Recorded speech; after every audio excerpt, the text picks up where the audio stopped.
What's up, future shred lords? Welcome back. Death to the fingers. So I got asked about, creating more advanced lines. How do you get into that? How do you start practicing it? I'm going to show you the first example here, and then I'm going to flash up some cards and just play some other ones. And then there's an improv at the end that you see me sort of like putting all the pieces together to do a 1 minute piece of music. Now that sort of creates the loop. Don't ever forget that. You're on like a little musical journey. All the greats do this, so you should too, which is, start off with a little tension and then resolve it and then finally end in the parent key so you get a nice resolution. And then you can just start extending that chain out longer and longer and longer until instead of it's being like 10 seconds, it's 2 hours. Done. So in the first real example, you see me starting off in the Dorian position with regards to G major, nails it, A Dorian, right? And then I know it can be played as a minor triad arpeggio, so I just adapt that over to play a more advanced version of a minor 7. Oh, I know. Shocker. Right?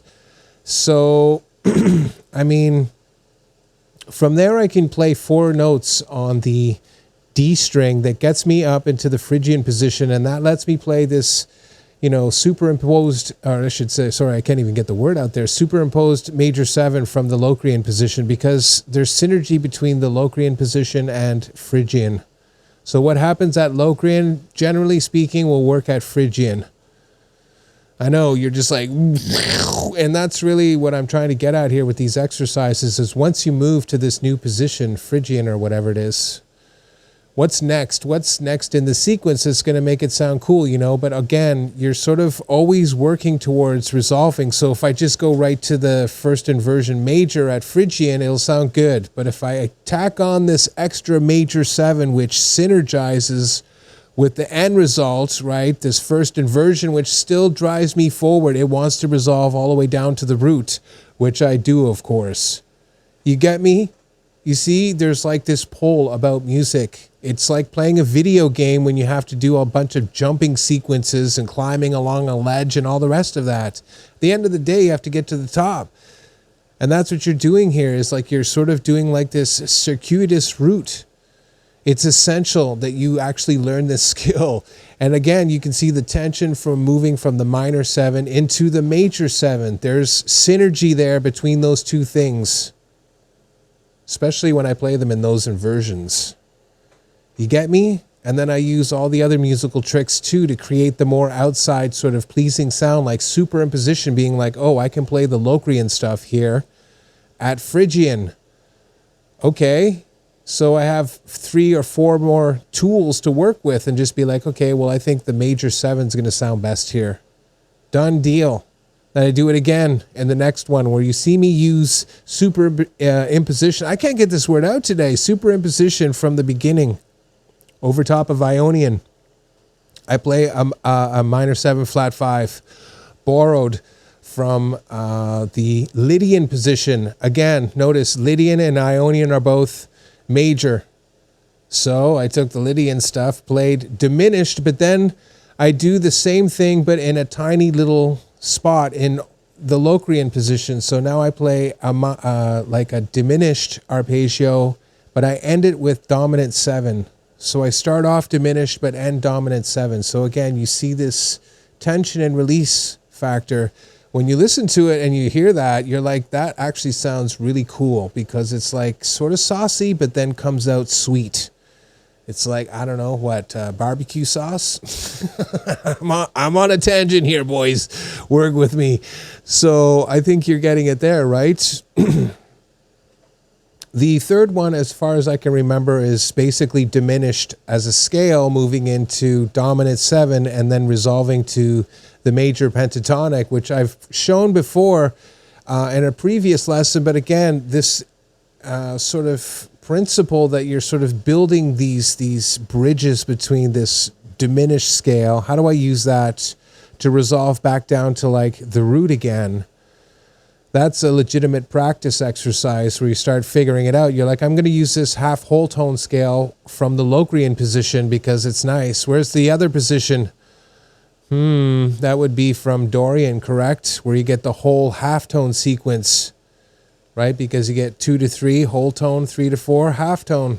Nails it, right? It's all there for you to use if you want it, right? There's 2 killer positions for you to start to manifest this tool.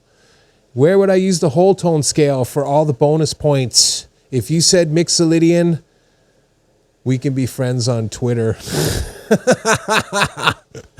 Okay, so all of this stuff really matters a lot. Not just synergizing up the sort of the theory component, which you can do in the moment by being like, oh, I'm borrowing this from the Locrian position. That creates a connection. So you see the Phrygian as like now 2 essentially options as far as the 3 notes per string stuff goes, and the arpeggios, which work the best, obviously. But then you can do the 3 notes per string stuff and the arpeggios together, effectively creating the 3-in-1 idea, and the results are spectacular. Right? That's basically Frank Gambale in a nutshell, except he's doing it with sweeps most of the time rather than doing a more scalar approach, which I prefer myself. But, you know, it's all in there. So think about it like that. Try to find like a section of the 3 notes per string or the major modes and be like, I'm going to start off here in Phrygian and be like, okay, if I was going to play a scale fragment here, a 3-in-1, that leads to what? You know, what arpeggio does that create essentially? Play just the skeleton of it, you know what I mean? And figure that part out and be like, okay, so if I had a few extra notes, whatever, it's basically this. And then that leads to this next note. What arpeggio can I build off that that's not the one that I just played previously?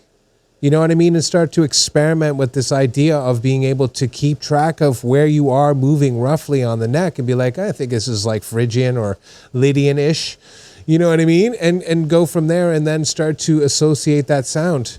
And I promise you that is the ultimate sort of training experience, if you will, with regards to music, because there are no more tabs. There's no more chord charts. There's just the music in your head and then trying to manifest that on the actual instrument. And it's a question of skill. But here's the thing. The skill factor is again, the secondary consideration to just pure creativity. I play a lot of these licks slowly. They still sound good.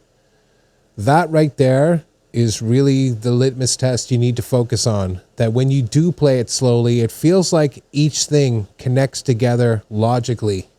It completes itself, if you will. The equation balances. I should probably go take a nap now. Too much mathing. Get on creating your own licks. And I'll work on saying the word superimposition. Fuck. See you in the next one.